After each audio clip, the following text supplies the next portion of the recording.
వేదన వృధ కాదు నామదిని వేదనలో మునిగే ఈ మరణపు వేదన వృధ కాదు నామదిని వేదనలో మునిగే క్షేమము కలిగెను హృదయములో వాయు క్షేమము కలిగెను హృదయములో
ప్రపంచంలో ఏదైనా ఆశ్చర్యం ఉందంటే ఒకసారి మీరు ఏ పుస్తకమైనా చదవండి, అది ప్రభు యొక్క మరణం విషయంలో.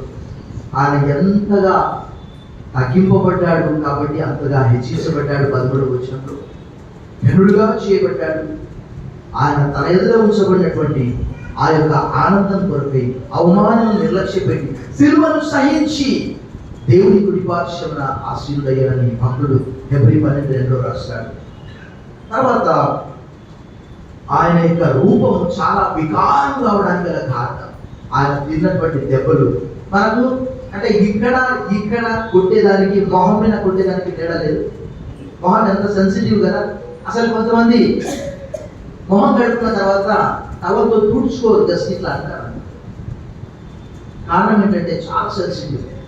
అలాంటిది ఆయన ముఖమంతా కూడా ఏ రూపం లేదా, వికారంగా మారిపోయాడు ఆయన. కారణం ఏంటంటే అది ఒక ప్రవచన మూర్తి మన ప్రభువైన యేసుక్రీస్తు వారు. ప్రవచనాల సారాంశం మన ప్రభువైన యేసుక్రీస్తు వారు. నా మాట కాదు ఇది.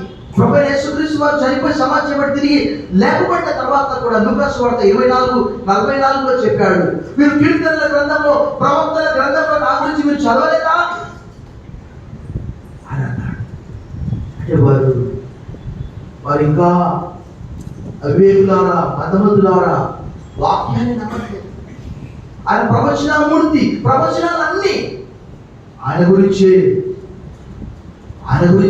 ఆ ప్రవచనాలన్నీ కూడా ఆయన నెరవేరుస్తూ ఉన్నాడు. ఇవి కేవలం ఇక్కడ మాత్రమే కాదు.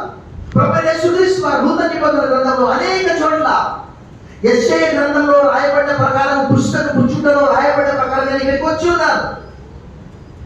ఆ పుస్తకపు చుట్ట ఆయన గురించి రాయబడ్డది. ఆయనే చదివి పరిచారకుడికి అక్కడ కూర్చున్నాడు అని లూకా సువార్తలోని ఒక లేఖన భాగాన్ని మనం చదువుకున్నాం.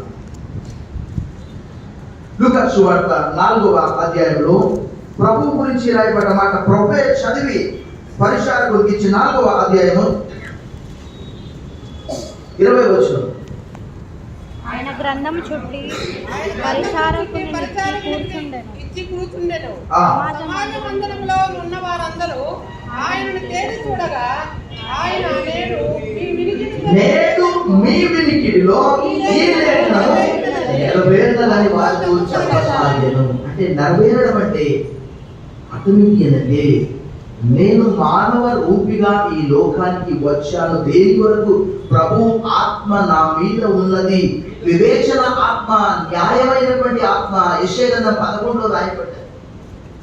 బీదలకు సువార్త ప్రకటించడానికి నన్ను అభిషేకించను, చెరలో ఉన్న వారికి విడుదల, గుడ్డి వారికి చూపును కలుగునని ప్రకటించుటకు, నలిగిన వారిని విడిపించుటకు, ప్రభు హితవచనం ప్రకటించుటకు ఆయనను. The purpose of coming to this world, he came to seek the lost. నశించిన దాన్ని వెదకి రక్షించుటకు మనుష్య కుమారుడు ఈ లోకమునకు వచ్చెను. ప్రభు చాలా వికారంగా మారడానికి